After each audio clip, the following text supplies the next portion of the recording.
Hello everyone, welcome back to the workshop.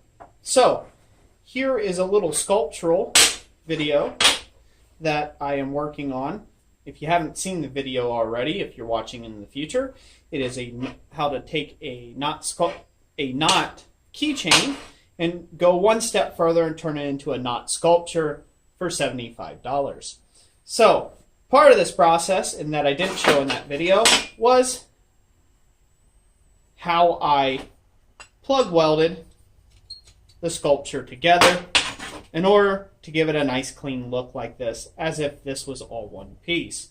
Now, you would think this would be a fairly simple ordeal, but there's a few things that I can instruct and tell what I know about plug welding, or welding from underneath, making essentially a plug. So, what do I know? Well, what I know about plug welding is you usually need some form of taper on the piece to be plug welded. This is going to be the shaft that's going to go through the hole, which is on our little knot sculpture here. And essentially, I just ground, I believe what they would say, is a 60-degree bevel on there. And then I also flattened it off the top. The other piece I have here is the base piece. This, I drilled the size hole that I needed for the diameter rod, exactly, to pass through.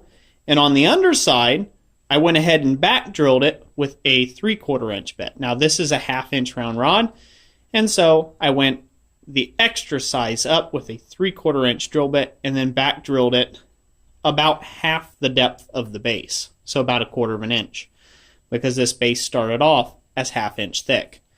So when we combine these two things together, we should have something that looks like this. Now, because of the drilling and of the grinding, these are already perfectly clean surfaces, so there's no need in wire wheeling or cleaning up the whole piece. And now we can just lay in our bead around here. Now, I don't have any special lenses to where I can get you in real close so you can see how the bead lays in, but it works as follows. Usually you're going to treat this as like a linear joint. So what that means is you're not stroking from side to side like this. You want to go around the piece like so. This will prevent it from wanting to pull the piece out of true inside the hole. So you want to work all the way around the piece, and then you can cap off the weld. So first you run in your root pass, which bonds these two together, and then you run off your capping pass, which makes it semi-flush to the surface so you can grind off whatever's extra and left over. Usually I will take and fill this up to where it's slightly crowned with weld so I can grind all this nice and flush, and it makes it very difficult for somebody to ascertain, after all the finish work is done, how I attach those two pieces, or at least the general public. But then that's what that sculpture will look like when it's done. Obviously I got a lot of finishing work and things of that nature. So without further ado, let's do this little bit of welding. We'll get that set up. I'm going to try to get it focused in here. Alright. So to get this welded up, really you just need to be able to see the weld in order to weld it up. So hopefully you guys can still see that.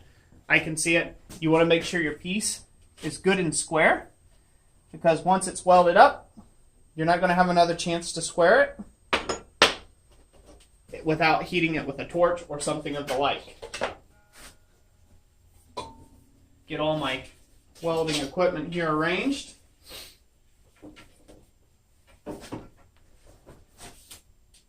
Now we'll put our grounding clamp on the piece itself, open our bottle gas, welding hood, and we're going to go to town.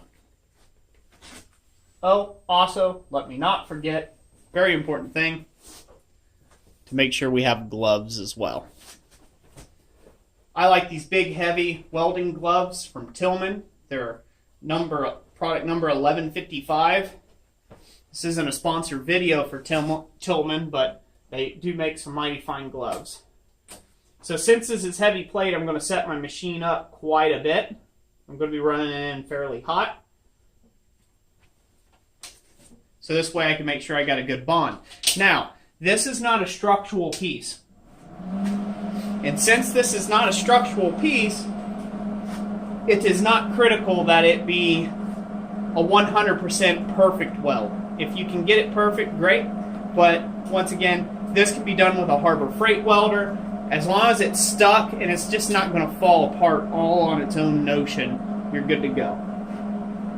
So let's get it welded.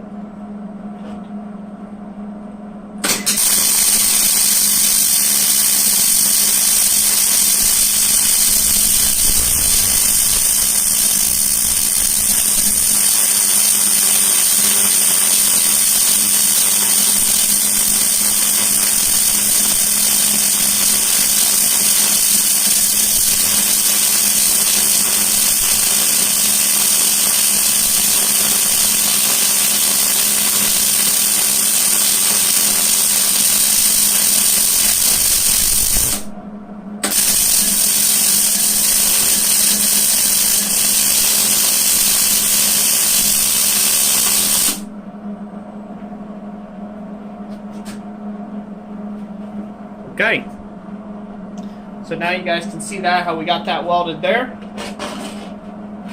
But there's a little bit of an undercut or overhang on this side. So I'm going to go ahead and just give that a few taps.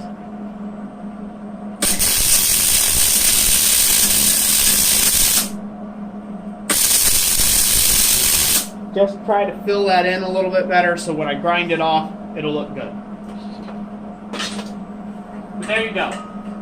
That's it for this video. I just wanted to take and show you guys how I plug weld pieces together. And it's a great way of taking and hiding a weld, as I do not like, if I have to weld something up, I do not like welded joints showing, as I believe it detracts from any hand-forged ironwork when weld joints show. Now that's a personal opinion of mine, but you guys can make up your own on that. So there you have it. I hope you all enjoyed this video. If you did, give it that big thumbs up. I greatly appreciate that, and I really do enjoy making these videos for you all on a daily basis, and I hope you guys enjoy that as well. If you're new to the channel, make sure to hit that subscribe button and the notification bell if you would like to take and see more videos like this. And like I always say, God bless you all, and we'll catch you on the next one.